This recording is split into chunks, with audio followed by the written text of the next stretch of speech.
Hi, everyone. Welcome to Murder, She Watched. My name is Amy. I'm your host, and I'm here today with someone who I feel like we've been through a war together. Because we've been through a lot. You are my partner in crime who experienced the jinx with me. Yes.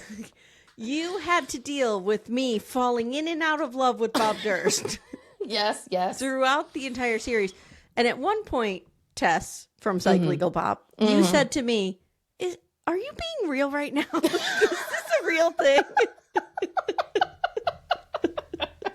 To which I had to look you in the face, someone I respect, and say, yeah, it's a real thing. This is a real love. This is my real love. We actually, we did that. And you know what's coming back is Love is Blind UK. That was another one that we did. UK. Yeah. I don't know if I'm going to do it. And here's what I'm contemplating it, but here's my problem. It's coming, and you know what a trudge it is to do Love is Blind. Oh, yes. And it's coming out the week I'm taking the girls to school. Oh. It's like, okay. I don't know. The universe does not, this is not the time. Because the other Love is, you don't do the regular Love is Blind. We do. Oh, you do? Okay, sorry. Yeah. So, that's right, because you're the one who helped me get the screeners. Duh. That's coming out, I think, in October or something. So I think it's happening soon. So you'll get enough of it. I'll get enough of it. I don't know. I mean, I'm on the fence about it. But now that, we got Murder, She Watched going, I just have a really full plate. Yes. And the month of August is going to be, Becca and I are doing The Staircase on the Patreon for Murder, She Watched. So we're trying to bank those ahead. And I've really nailed down my Michael Peterson imitation for those of you who are going to listen. It's coming in episode 3. I now walk around my house talking like Michael Peterson because he's got a real specific, as only a very arrogant, this guy, Southern gentleman can talk. I've really honed in on him, but it's we'll see what happens. August is going to be a real shit show, basically. Yeah. Okay, we're moving one daughter to Pittsburgh on Monday. And Thursday of that week, I'm moving the other daughter right outside of Philly. So wow, yeah. So and they've never been separated like this before? No. Wow. No. That's crazy. I know. How are they feeling about that? They are. In fact, you know what? This is probably a good time for me to make my announcement that I had teased that I was going to do One Night in Idaho, the documentary about the Idaho murders, with Dr. Adam. We were all set to record, and I had to pull out. Because the first couple minutes of that documentary are like Madison's mom talking about dropping her off at school. Can't do it. Yeah. I can't do it because I'm going to be doing that. Yes. And it's like you just can't let your mind go there. Yeah, some of these are hard. Brooke and I have talked about that because Brooke has a daughter. And so for her, the Idaho murders have been tough. And same place, which is people kept asking us, are you going to cover it? Are you going to cover it? Are you going to talk about it? What do you think about this? What do you think about that? And it's like, oh, no, it's heartbreaking. And it's awful. There is, and I was talking about this with Dr. Adam when I was on his show last month or whatever. I said, there is a part of me that's like, and my mom instilled this in me, that if somebody's brave enough to tell their story, you have to, but it's like Chris Watts when my girls were little. It's like a hot stove that I just can't go near. It took me years to be able to do the Chris Watts stuff. Yeah. And I'll be able to do this Coworker stuff, but it's going to be a while. Yeah. No, it's hard. And I think, you have girls, so it rings a little bit true when I see things with boys, like young boys being falsely accused, and winding up for the rest of their lives in prison. Like that's my worst fear for my son. So those kinds of things, I do not like to watch. Making a murderer and stuff like that. Stuff like that. Yeah, all of it. I mean, Making a Murderer, I could wrap my brain around. I think it was more of like that. We've done some things on the Central Park 5 or Central Park. Oh, yeah. What's the word that they're using? Not Central Park freed or Central Park. Yeah. Vindicated. So that's a real painful one. Any of them. Oh, the other one that's super painful is West Memphis 3. Oh, yeah. I did that with on Little Miss Recap with Rebecca from Criminality. We did that. It's a hard one. That's a really, really tough case. Yeah. So, yeah. It's not easy, guys. Not easy doing true crime and being like, you really have to learn to compartmentalize. Yes. And it's hard to do that. It's really hard to do that sometimes. And I just keep thinking about the girls in their dorm rooms. And I'm like, no, can't do it. Yeah. And it's, so what I've decided instead is I'm going to start kind of diving into some classic cases. Like, for example, I've never watched a documentary on Madeleine McCann. Is that how you say her name? Yeah. Oh, yeah. That little girl that went missing in Portugal. Never. I know almost nothing about the case. Aside from what my mother has told me. Of course, because I just mentioned her name.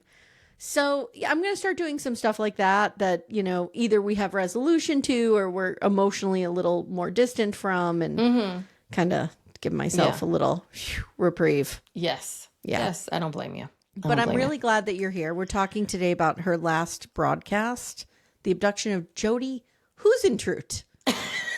There's a lot of Minnesota in this. Huisentruit. And everyone says it a little different. Who's in three? And then it was like, who's in two? There was like where the emphasis was a little bit different each time. Huisentruit. Yeah. So you mentioned before we started that you were afraid you were going to watch the wrong documentary. And I want to talk a minute about this. I was so nervous I was going to watch the Amy Bradley documentary. Did you watch it? No. Okay. Because I kept looking back at my notes. I'm like, her last broadcast. And I think we thought it was on Netflix, but I couldn't find it on Netflix. And I'm like, yeah, it's on wait a HULU. minute. Is it the Amy Bradley one? And I have to go back again. And I was like, no, I think this is it. And I found it on HULU, and it was all good. But it was just my worst fear was I was going to show up here and be like, oh no, it was the Amy Bradley. It's okay. I could talk about Amy Bradley too. I do want to tell my listeners, you're going to have on Patreon within the next week or two, a follow-up episode I'm going to do on Amy Bradley, because so much material came out that was not in the documentary. And some of my listeners had really, really good theories about what happened there. And so I know nothing about that case either. So now I feel like I have to go check that out. Okay. Now I have to watch that. Yeah. All right. So I'm going to be doing that on Patreon at the $10 level. I'm just going to be talking about some of your theories. Some of Casey did like a whole bonus episode. So we're going to talk a lot about that. Okay. But now we are focused on Jodi Huisentruit. Yes. Okay. So one thing I wanted to ask you, and maybe I missed this. I was taking notes as I was watching. Did we see or hear from or know the fate of Jodi's parents? No. Her sister, right? Was yes, the only we meet one, her and sister her niece. and we meet her niece. We don't know anything about her parents. Okay, maybe they're past. I think so. Can we go back for a second? I want to talk about this high level for a second. Okay.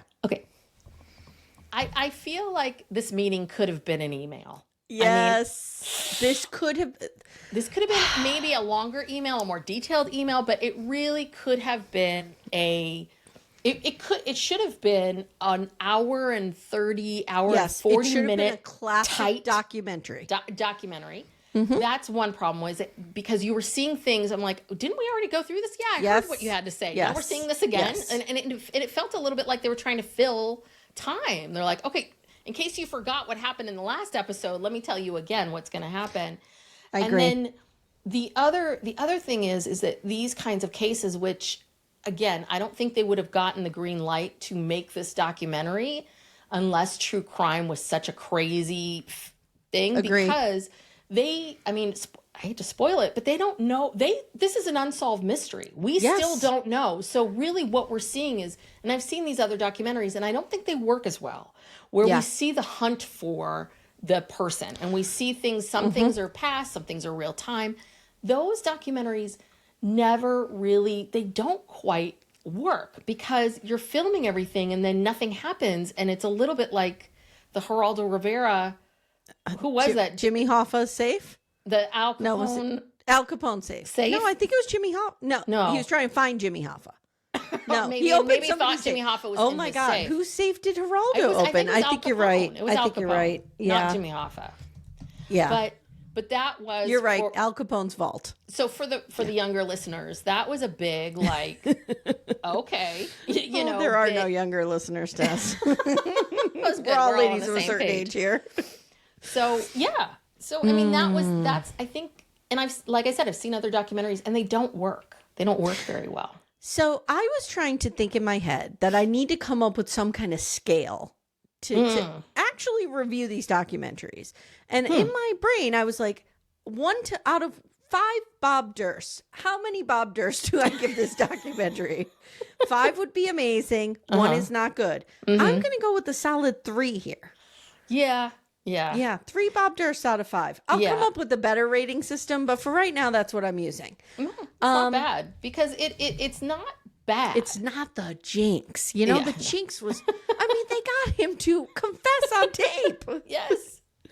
And then you have all these side characters and you have, you know, attention is paid to the victim, obviously, but like there's so much around it that's interesting too.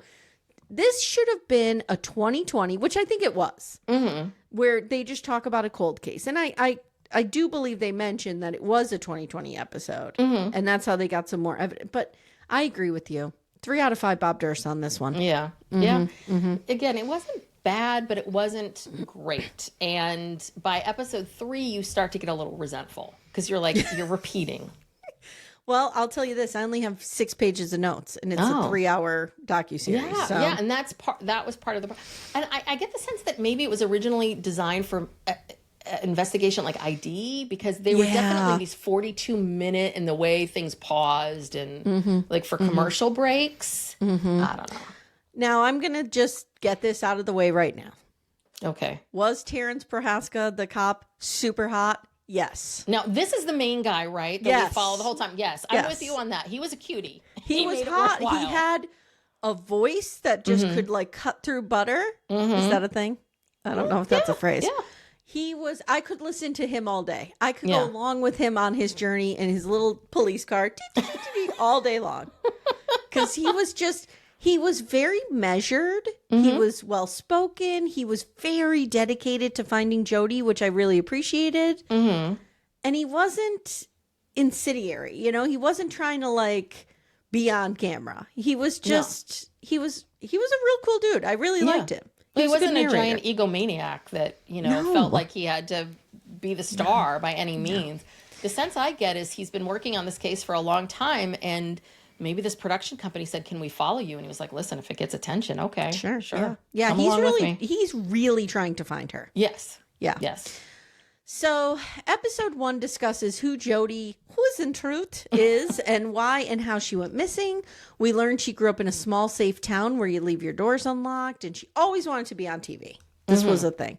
She was a beautiful, like, you know, typical Midwest, average, beautiful girl. Like she there was nothing crazy about her. She just looked like everybody else, right? You know what's also crazy is that she has that sort of late 80s, early 90s where everyone looks so much older than they really are, because she died at 27 and she looks like she's a 40-year-old soccer mom. That was when Jenny and I were doing Little House on the Prairie. Like, we would talk about this all the time. Like, Harriet Olsen in that show was like 40 and she looked like, and they acted like she was 70. Yes. It was crazy. So Jodi was hired at, her first job was in Cedar Rapids, and then she was hired at KIMT, which is where she went missing from. She was charming. She had an endearing Minnesota accent, they tell us. She worked on Daybreak from 6 to 7 a.m. And Amy Coons was the assistant producer, and she was always first in the building at like 2 a.m. And I worked at a TV station for a long time. These people are diehard who work the morning show. Like, they are in there at 2 o'clock in the morning writing this stuff. And Jodi would come in maybe like an hour and a half later, so like 4:30. But on June 27th, 1995, which was 2 weeks after I graduated high school. Oh my God, that's so funny. That was like a month after I graduated from college, and I just started my first big time job. You do that too. I was going to ask you that. Do you always, when you see these dates, go, where was I? Where was I? And I remember exactly where I was because it was right before my birthday. Because I knew nothing about this case. No. As a college student in Northeast Pennsylvania, I don't think I would have. No. Or as a high school student, I mean. No. So Amy calls Jodi at 4:10 a.m., somewhere in there. And she answered, but she was like clearly woken up out of a sleep. So she overslept. Fine. She said she'd shower and be right there, but she never made it. Amy called back. No answer. Amy had to go on the air. And she told one of the salespeople when they came in, like, call the police. Something's afoot here. So at 7:13 a.m., the Mason City police get a call to do a welfare check. They show up. It's not good. She clearly was accosted in the parking lot by her car. There's no mystery here. Yeah. There's drag marks, and her shoes are off. Yeah. One shoe, two shoe, I can't remember. But it's not good. Sorry. It's not good. So they go to McNinder Campground, which is right next to her apartment, and 4 people said that they heard either a scream or something high-pitched around 4 a.m. They check the dumpsters. They even go bursting into apartments where people are not answering the doors. Oh, my gosh. And they're like, where's Amy? Or where's Jodi? What am I? Did I just have a mini stroke on the air? Where's Jodi? And so in her apartment, now what did you think of this? The toilet seat was up. Oh, that's good clocking. I did not even notice that. Well, they talk about it because... Oh, they do? Yeah. I was going to take... I should have taken credit for that one. Yes, my eagle eye. I noticed it. Well, you know, it's so funny because when we do these, I don't take notes. So I'm much more passive. And I realize like when I take notes, I'm like, I get every detail.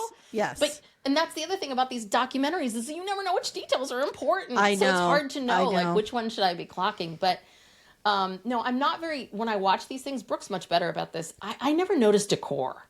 I'm really bad with this. I'm not good with decor either because it doesn't matter to me. Yeah. It does, I like the general look. Like I feel don't that way really about care. fashion too. I never clock fashion because it just isn't something. So if I pick out fashion that's bad, it's bad because I'm noticing it. Yes. So, okay, the toilet seat is up. So some people are like, clearly there was a male visitor, but some of the people are saying they're not sure that the cops didn't leave it up when they were in. Now, did a cop stop to take a pee? I don't know. I don't think they're supposed to do that. They shouldn't do that. Pee outside like my husband does. What are you doing? Well, the other thing too is we saw 2 wine glasses, one with a lipstick stain. So that to me was like, obviously someone was here. It was like a Lifetime movie where somebody discovers their husband's cheating. Oh, there's a lipstick glass. Yeah. So they see these 2 glasses together. They fingerprint, they dust everything. But the chemicals they use to dust for fingerprints kills DNA. Oh. Which is unfortunate. Yes. So now, you know, Terrence tells us, hot cop Terrence tells us we don't have any DNA, basically. But they do have some items that they've put aside they might be able to test. So they note that Jodi kept an extensive detailed journal, but later they say they went through it and they really didn't find anything. Yeah. Okay. I mean, I think it was just like her musings, you know? Yeah. Someone reports seeing a white Econoline van in the apartment complex, and someone says they saw it at about 4:20 a.m. The parking lights were on, and it was in a weird spot. Okay. Now, I never trust people's memories about this kind of stuff, because how did you know it was like, I think you could give a breadth of time, right? Like, well, I left work at 4 and it was on my way home, and I usually get home at 4:30, so place it in there. Kristen, who is Jodi's niece, who just absolutely adored Jodi. Yeah. And she says Jodi was the greatest aunt. And do you say aunt or aunt? I say either. Depends. Because the Scranton in me says aunt. Yeah. But, you know, it's not very sophisticated sounding. But she was, you know, she was a fantastic aunt to Kristen. And Kristen's devastated. And they're like, we feared the worst when we got this call. Like, it was not good. Again, nothing about the parents. They must be passed. Yes. And or they did not want to participate in this. Because this is one other thing, if we can go back for a second. Because just growing up on the West Coast, and then I went to college on the East Coast, I have not spent a lot of time in the middle of our country. Yeah. And what I thought was so interesting about this case was what they talked about was they were like, we don't have any major football. This is Iowa. We don't have any major, you know, football or baseball. Like the celebrities really were these news people. I mean, you know, it shifts how you see local celebrities. And also I can imagine too, it must shift things for people where you're kind of like, what, huh? You know, what 27 goes missing in the middle of this very safe town in the middle of the country and to be grabbed like that. And so I wish they had spent a little more time talking about the impact of that, because obviously this impacted so many people. Right. I like mean, what? right? How did Yeah. the community react Exactly. in the months and after? it feels like it really did affect. I mean, we hear from other people how much it affected them, but it was just bizarre to think about how out of just how frozen in time this was, and how I don't know how to say it. It's like how like it could only have taken place in a small town like this. Yeah, it's very small town. Yeah. And I, again, worked in local news, and we have a station local to us who their anchors and stuff were like celebrities in the 90s. It was very strange. Yeah. So in October of 1994, Hot Cop says, Jodi reported somebody following her in a white truck.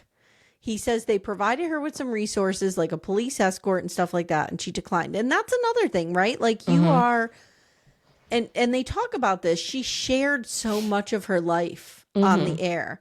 I'm going to be running down by the reservoir. I'm going to be shopping at this store later. I'm going to be, and like it was a time when you didn't realize how risky that was. Yes. I think we're better about that now.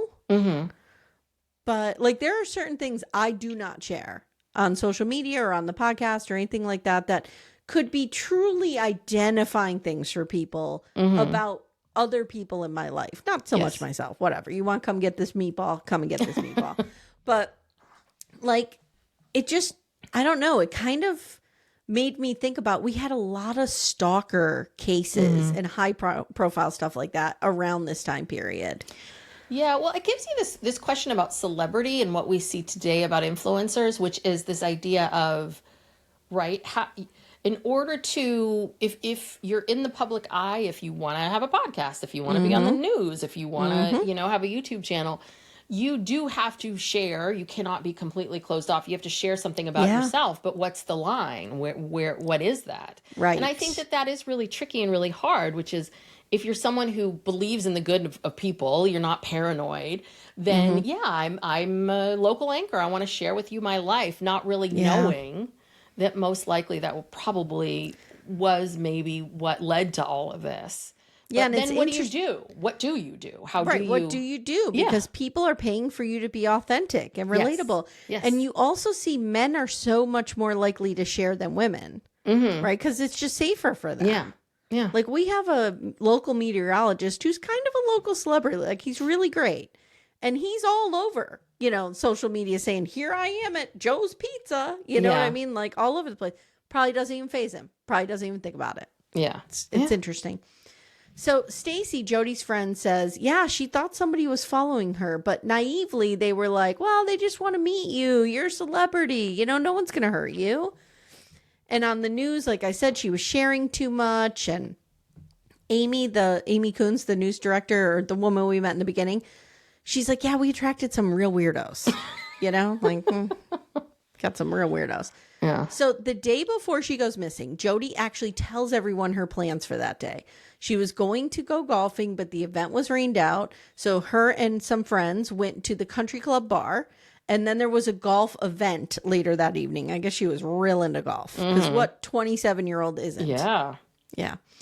And according to witnesses, nothing out of the ordinary happened. She left at 8 o'clock, seemingly alone. And then Terrence tells us that he knows that she made a phone call at 8:24 because it was a long distance call. Those were clocked on your phones at those times.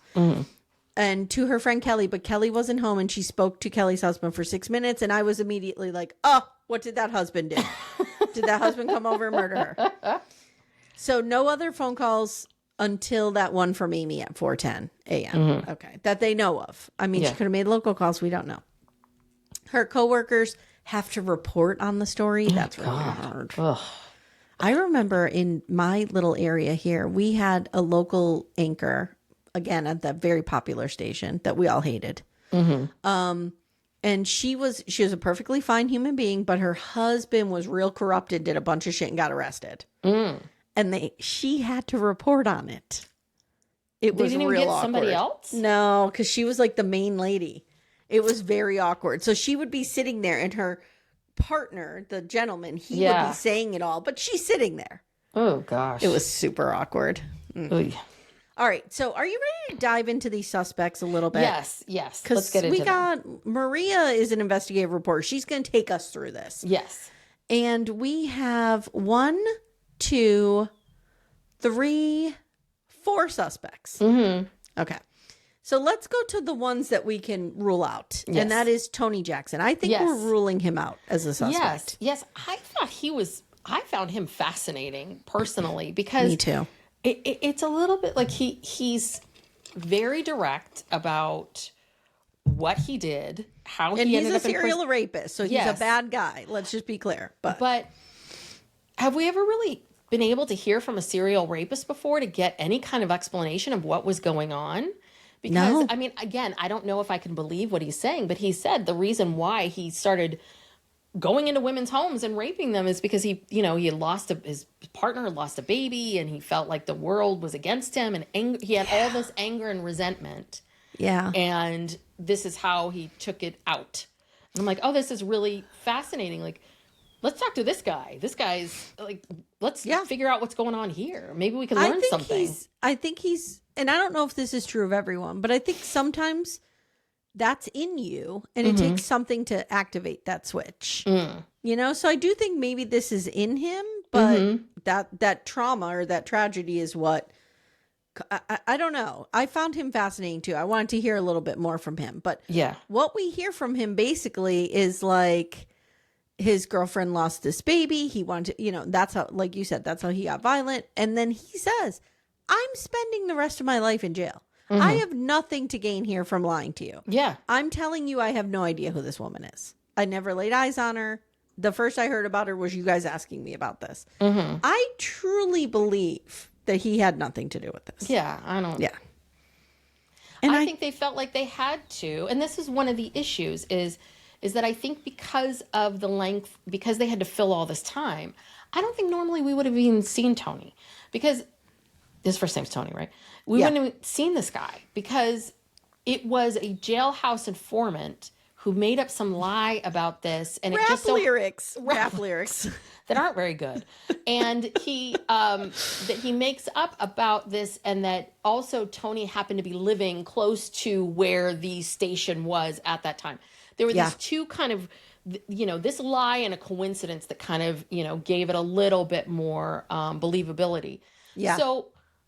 But honestly, he really was ruled out very quickly. But we did spend a lot of time on him. And it's like, we did. He's not, no one thinks he did it. I agree. So the next 3 people. Yes. I think a case could be made either way. So let's start with John Vanise. Yes. Whew. Okay. The parking lot is still being processed, and this dude rolls in, John Vanise, and he's like, me, I was the last one to see her. Now, this is a common thing. Murderers do like to insert themselves into the case. Yes. So the fact that he's doing this, it's pretty sketch, in my opinion. So he says he had a videotape of a birthday party. Jodi had a birthday party a few days or weeks earlier, and it was on VHS tape. And he says he is friends with Jodi, and last night they were together watching this. They watched the tape, and Terrence says, if you look at the tape, you can see John Vanise just staring at Jodi the entire time. Terrence says, John Vanise was a seed corn salesman and a real playboy. Okay. Again, that's very Midwest. And John had a boat, and Jodi loved going on the boat and going water skiing. So this guy had like a little bit of money, a little bit of swagger, but he was considerably older than her. I don't think we get an age on him, but he looks like he's maybe in his 50s, and she's like, what, 27? Yeah. Though in the world that we live in today, I kept thinking like, is this really a big deal? Yeah, it wouldn't have been. Yeah. I mean, I just kind of kept thinking like, this isn't a big deal, this age thing. But I think it was a little bit of like, what was this relationship? I think because he named his boat after her. I don't know. How many boats do you have named after you, Tess? Zip Zero. Zip Zero. Yeah. So John Vanise made a phone call to KMIT that morning. He was looking for Jodi, and he was like, why isn't she at work? And Amy's like, I don't know, dude. She's just not here. Like, why are you harassing me? Yeah. And she said that call came in before they knew anything was wrong. So I thought that was interesting. So I'm wondering if he pulled up to the parking lot, saw her car, and ran over, like, because her car should have been gone, and ran over and called the station to see if she was there. Maybe she got a ride in. Do you know what I mean? Oh. I'm just wondering about that. Yeah, I don't know. My impression of John was that he was just this, I don't know if he did it or not, but like really controlling, really controlling. And I think it was obsessed with her. Yeah, and I think it was one of those things where I could see it both ways. You know, I could see him just being like, I need to know, you know, I'm, you know, the narcissistic, I'm in control. Because, right, what men who are, someone like John, who is fascinated by Jodi, who I'm sure is a lovely young woman, but she's also 27. And can you imagine at your age today hanging out with a 27-year-old? Like, what in God's name are you going to talk to him about? No, thank you. So you have to wonder about a little bit about, right, what he wants and what he's looking for in people. Like he wants to be with someone he can control and, you know, have the upper hand. Good point. Yeah.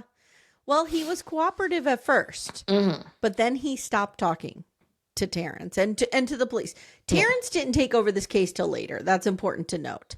So the initial investigation, you know, he was friendly, whatever, and then he eventually just kind of was like, I'm done. Yeah. So the timeline he gives doesn't work.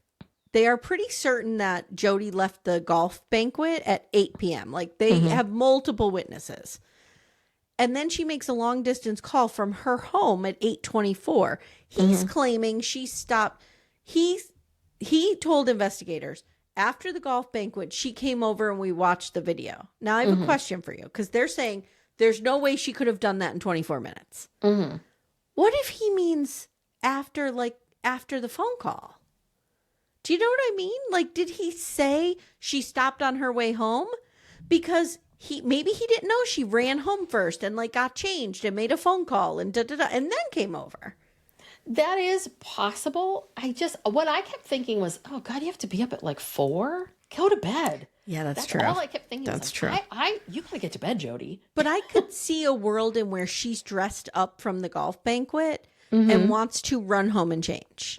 Yeah, I could. Yeah, and makes a call to see if maybe, you know, there's better options for going out that night, but there's not. Oh. Then she goes over to John Vance's. Watches the video with him. And then he Do we even know how far away they live from each other at this time? It's only a few minutes. Oh, okay. Because the cops attempted this. That is feasible. I mean, it could be either way. Again, I'm trying to remember what I was like at 27 where I had all this energy. I was going, running around, going here, going there. So in my mind, I'm like, once you're home, you're home. I agree with you 100%.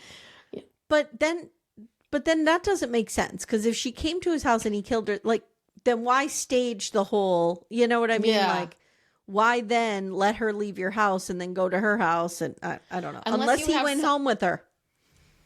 Oh. And they banged. Or unless she said something, maybe he made a pass and she said no, and she like she had been because it sounds like people have indicated this where people are like, what's going on here? And I think people were saying to Jodi, like, he seems to really like you. Like, what are you doing here, Jodi? And I mean, listen, I'm not here to shame Jodi. No. Yeah. Listen.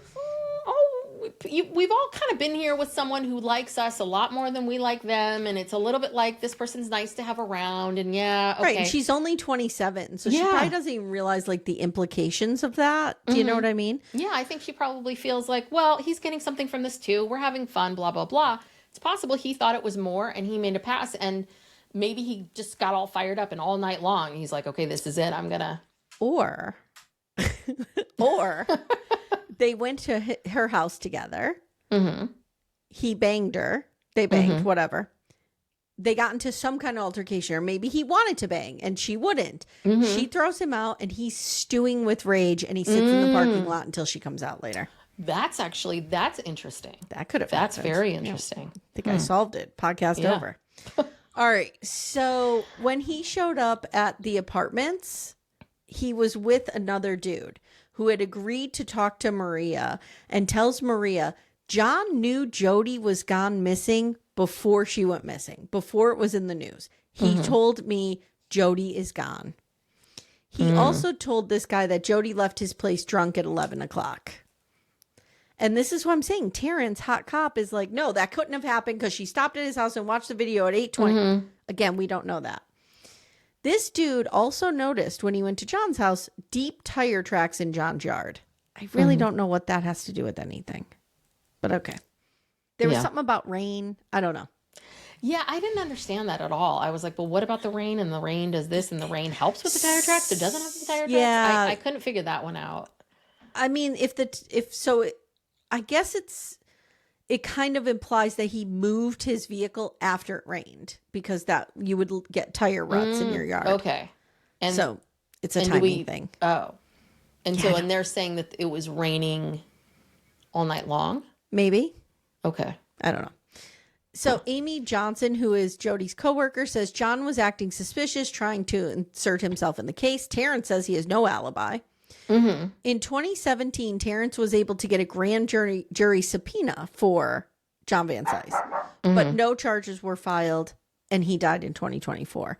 Terrence really sad that he could not sit down with John and talk to him further. So at some point, John Vanise did take 2 polygraph tests, but Terrence will not confirm whether or not he passed it. I feel like the vibe I got was that he passed. Oh. I could be wrong. The vibe that he didn't pass. Oh, really? But, yeah. Okay, all right. Look at us. Different sides of the spectrum here. Well, but see, that's the whole, those polygraph, I mean. It doesn't matter. It doesn't matter. We don't use them in court. They're not, it's not perfect science. And it just feels like it's just used as a tactic. It's never good. Never agree to take one. Here I am ready to convict Scott Peterson because he didn't take one. And I'm telling people, do not take one. I realize I'm a hypocrite. Yeah.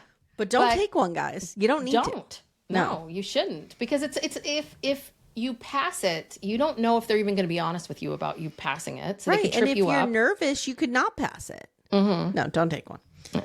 All right. So that is suspect number 1, John Vanise. Suspect number 2 is friend Patty's ex-husband, Brad Millerburn. Yeah, this whole thing was so bizarre. This is the new lead that came out after the 2020. So they talk about, Patty watched the 2020 in 2022. Okay, I kept thinking that what they were talking about. Okay, got it, yeah. Yep, and she said, I realized at that time when I watched it that I think my ex-husband did this. Wow. How awful is that? Like that you're watching a 2020 going, I think it's someone I actually married and lived with for a long time. I know. And apparently Brad, not a good husband. And beyond this Brad potentially killing a friend, apparently just raging alcoholic. Yeah, and totally obsessed with your friend right in front of you. And cheating on you constantly. Not trying to hide it. Like just real obsessed with Jodi right in front of you. Yeah. So Patty says in 1995, Brad lived in Winston, Minnesota, 3 hours from Mason City, and she is positive that at least on 1 or 2 occasions he went to Mason City to meet with Jodi. She says he always talked about her. She thought it was weird, but she brushed it off. That's weird. That's weird, Patty. I'm here from the future to tell you that's real fucking weird. Yeah. So Terrence says, Brad has a white Ecoline van for work. And Patty says, he had a drinking problem. He had an anger problem. Sounds like a real nice guy, like you said. Terrence says they actually had a sketch of some dude who was lingering outside the Key Apartments, which is where Jodi lived and was abducted from, 2 days before she went missing. And they share the sketch with Patty, and Patty's like, yeah, that's him. It kind of looks like, this is random, but did you watch, help me, Breaking Bad? Yeah. Oh, you're talking about Bryan Cranston Heisenberg. Yeah. Do you remember when he had the hat on? Yes. The sketch kind of looks like that. Yeah, and this is my issue with these sketches that I do. I mean, it does look exactly like him, but I get very nervous when they make these sketches and then they put it right in front of the person. And it's like, oh, yeah, that's him. It's just a little bit like, well...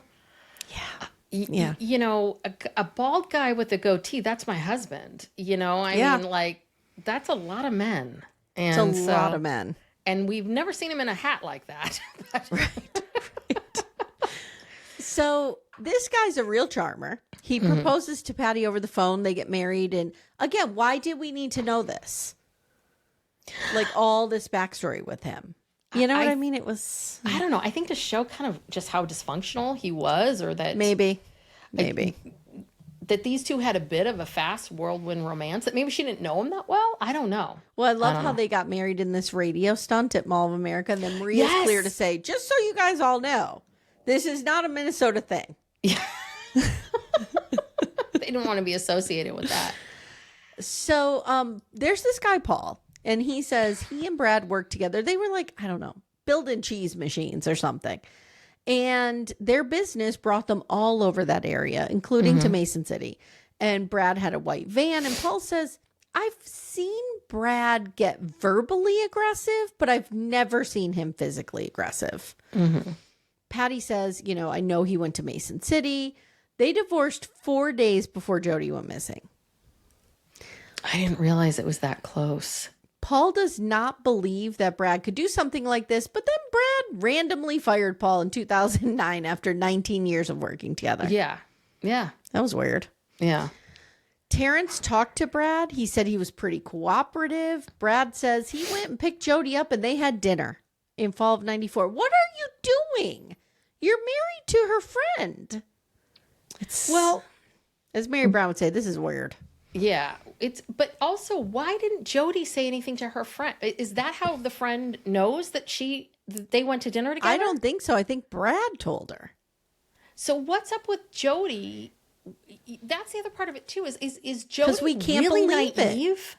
It. And we don't know if we can believe it because it didn't come from Jodi. It came from Brad. Yeah, that's a good point, because I don't know. Would you be weird? I would be very weirded out if one of my husband's friends called me up and wanted to take me out, and then immediately don't you go to that person and go, what's going on here? Yes. There's something very, So at some point they had a PI working this case, and the PI had made a note that in June 1995, right before she disappeared, Jodi had reached out to Patty and said Brad was trying to contact her.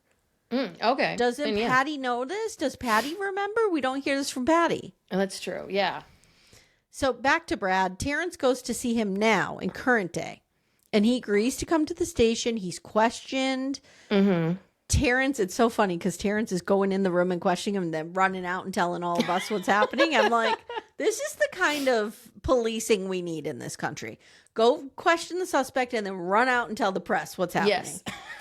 So he's like, you know, he was forthcoming. And then once I drilled down on some details, he got a little cagey. But he did give up his DNA voluntarily. Yeah. I always think that's a big thing. They get a tip to search some property of Brad's. That takes up half of an episode. Yes. And they find nothing. Yes. They find a cow skull.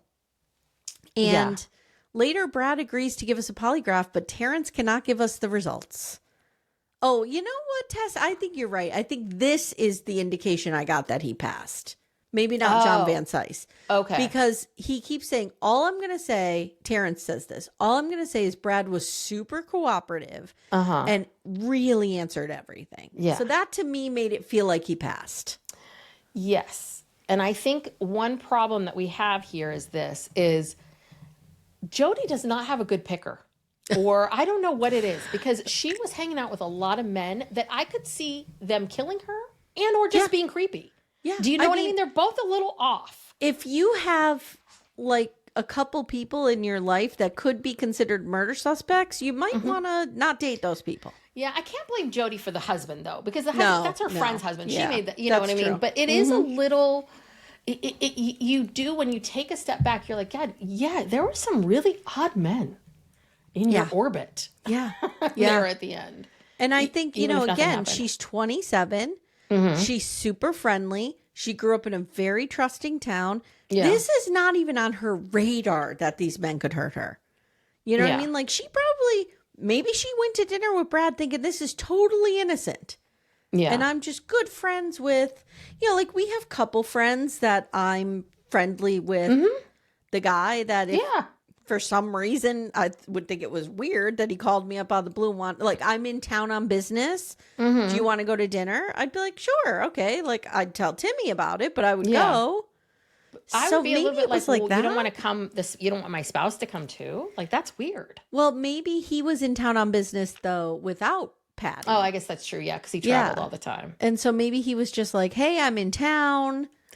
See, Can we go to dinner? Sorry. So once I heard that he was a serial cheater, then that kind of switched for me because then I don't think the motive was clear for him, but I think that's what she was seeing. I think he wanted to bang her. 100%. Yes. I think that was what I'm wondering with him is while isolated, knowing she's disappeared, it seems very creepy. But I'm wondering, and this is what I would like to know is, I think that Brad was one of these cheaters who fishes. I'm sure you've had this where they fish. They throw out. I'm sure you've been in this position being married for a while where nobody's fishing in this pond, Tess. well, you're at some function or someone, and then they'll be. I've seen it happen.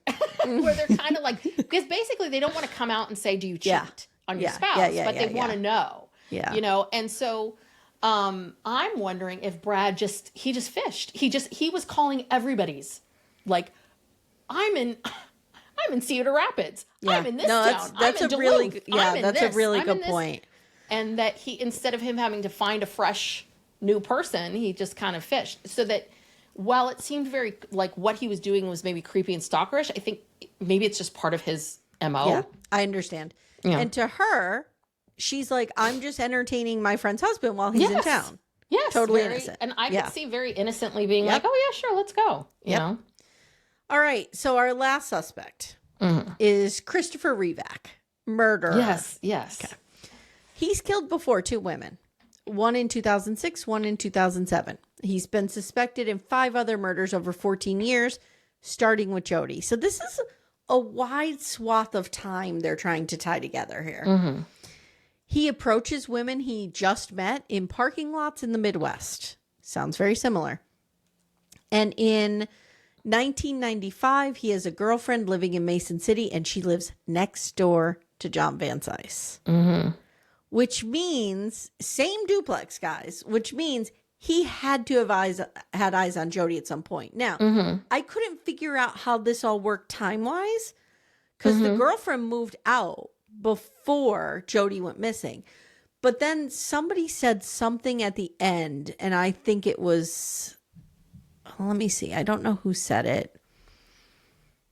But they said, I think it was Maria, said that perhaps, so the girlfriend broke up with him and moved to Mason City, and perhaps by the time he found out where she moved to, he went there to stalk her or to try and make up with her or whatever. She was already moved out, but guess who was in and out of the house next door? Yeah. Do you know what I mean? No, I could see that. The other thing was that, though I don't feel like Jodi was a typical being, right, someone, he would approach women in parking lots and garages, but this is very different. This is dark 4 a.m. That's very different than being someone who approaches someone in the Walmart parking lot, you know? Yeah.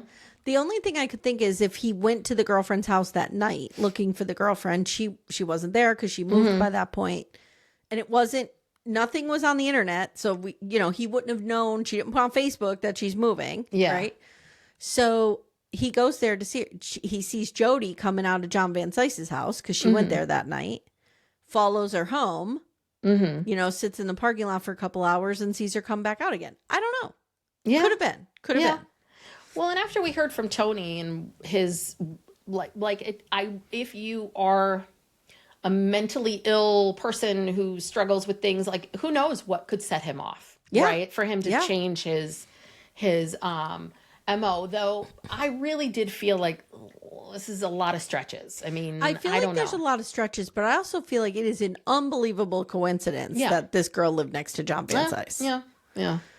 So Terrence goes to Woods County, where he visits with sheriffs who solved the murder. So the women that this dickbag has murdered are Deidre Harm and Renee Williams.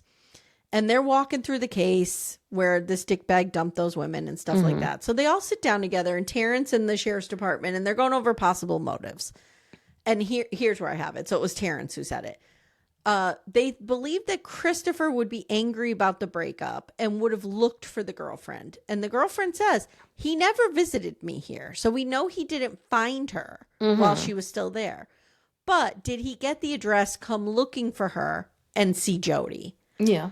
And Terrence says, we need to know if he ever laid eyes on Jodi or not. So they have records that place Christopher Reevac in Wisconsin on June 17th and then again on July 9th, but they have no idea where he was between. Yes. And his employer, I don't know who this dickbag is, will not release his time cards to say whether or not he was there. So then the show wraps up now. They really have no firm leads. Yeah.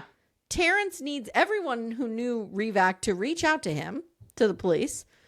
Terrence says John Vanise was really cooperative, but quickly changed and moved away. So, you know, that's not great. In her gut, Amy Coons, who we met in the beginning, says, I believe it was John Vanise. Really? I think he was obsessed with her. Jodi's friend said in the beginning of this case, the police didn't seem to be doing too much. But now Terrence is like, I'm working my ass off over here. I got this going on. So in the end, the whole thing ends with Maria asking Terrence, where's your head at? Where are you thinking now? And it's kind of a nothing burger because he can't say anything. Yeah. Well, and I was a little frustrated because they're caught in a tough spot here, which is, I think obviously they were hoping that they would get more juicy info for this documentary. And at the same time, I got the sense where they were saying, well, we don't know where this guy Christopher was on June 27th. And I'm like, well, that's huge. Yeah. Like, so, and how are you going to figure that out? And I was like, oh, well, the show, hopefully, because they're making a plea at the end. Please, anybody who knows and knows who's the, please tell us. So they're in this really tough spot, which is they need more public attention on the case to get more people to come forward. But without more people coming forward, you don't really have much of a story. No. And another weird spot they're in is, and Terrence talks about, or Maria talks about this, like they have items. They haven't tested the DNA yet. This was really interesting, I thought. If they consume the sample and the technology is not advanced enough to be able to pull the DNA, they lose the sample forever. Yeah. So like they need to make sure the timing is right. And I thought that was really interesting because there's a lot of, the whole rape kit backlog and all of that stuff is a totally different story from what I'm about to say. Yeah. But a lot of times we get frustrated that they don't test the DNA on these cold cases. And they do have to take that into consideration. Like, is the technology there that we get one shot at this?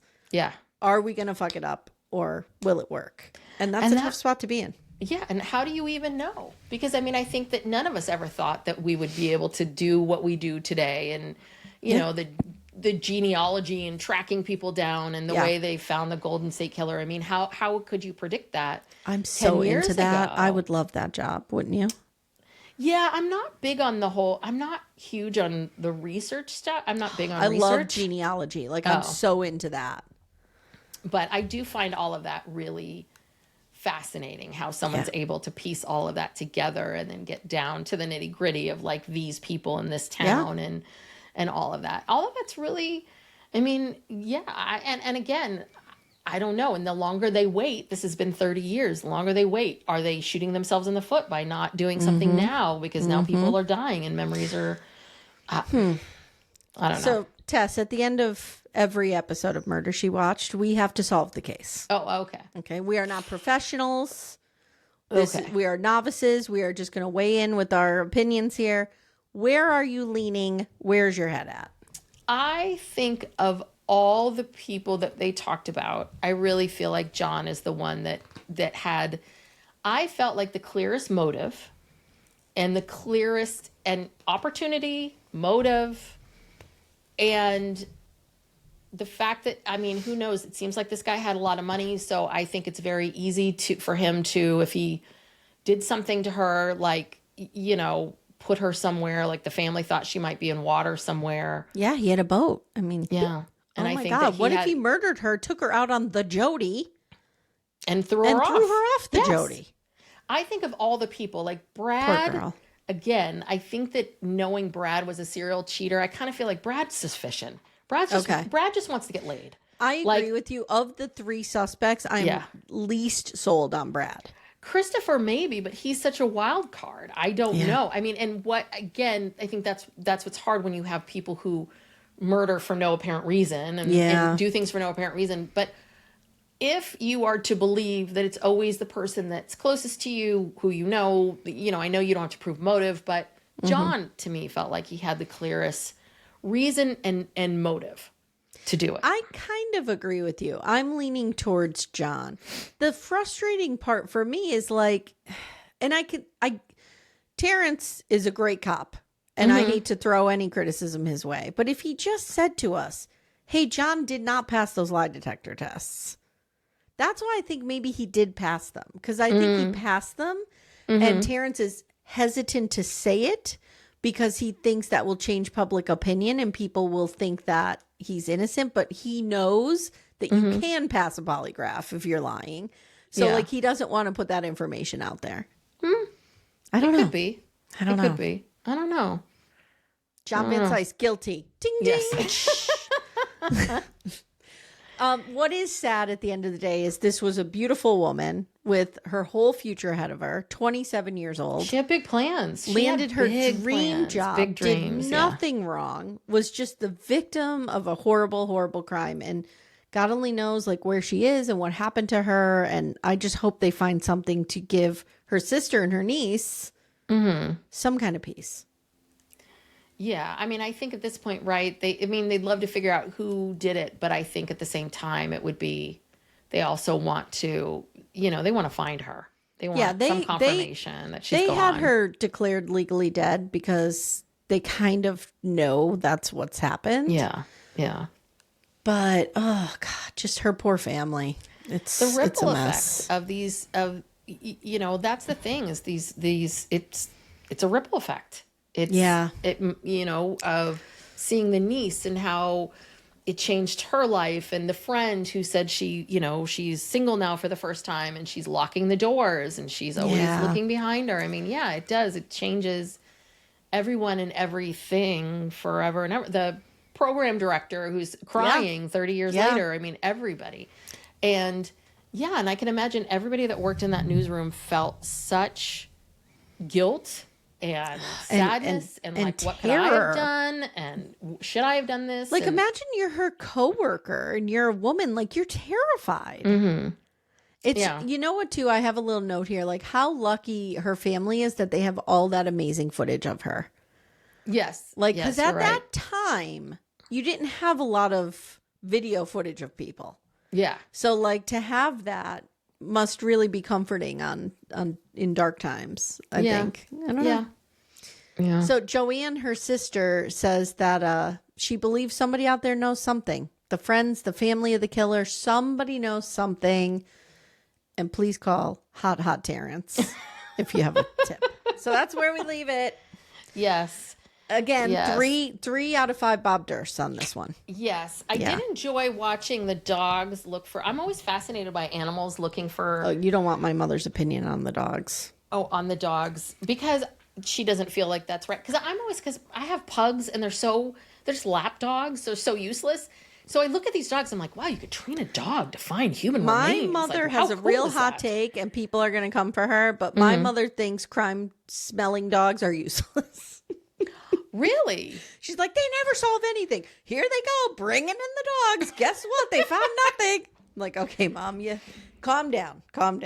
Well, but they do sometimes cases find people where they have found things. Yes. Yeah, they do. Yeah. They do find. And every time I pointed out to her, Mom, guess what? The dogs hit on that, and that's where they found something. So, yeah. My mom's got some real hot takes on things. All right, guys, if you like what you heard and want to consider supporting the show, please jump over to our Patreon at Murder She Watched. It's called Murder Club. And if you would like to hear more of Tess with her big sis, Brooke, you can find them at Psych Legal Pop. What are you guys doing over there? So we're covering, and just like that, People Want You Back. You got to come back maybe for the last episode. We Definitely got a couple will. Definitely. So can I just say something real quick about And Just Like That? Yeah. why are we putting campy, circusy music over an alcoholic struggling with their sobriety? Oh, I didn't even notice that music. Miranda's going back and forth to the gin bottle, and they're like, I'm like, this is not appropriate. Yeah. In any way, Michael Patrick King. Yeah. I just want to say that. Well, yeah. I mean, we've been talking about this whole Miranda thing and the way they're handling this. It's so God. I mean, who are these people?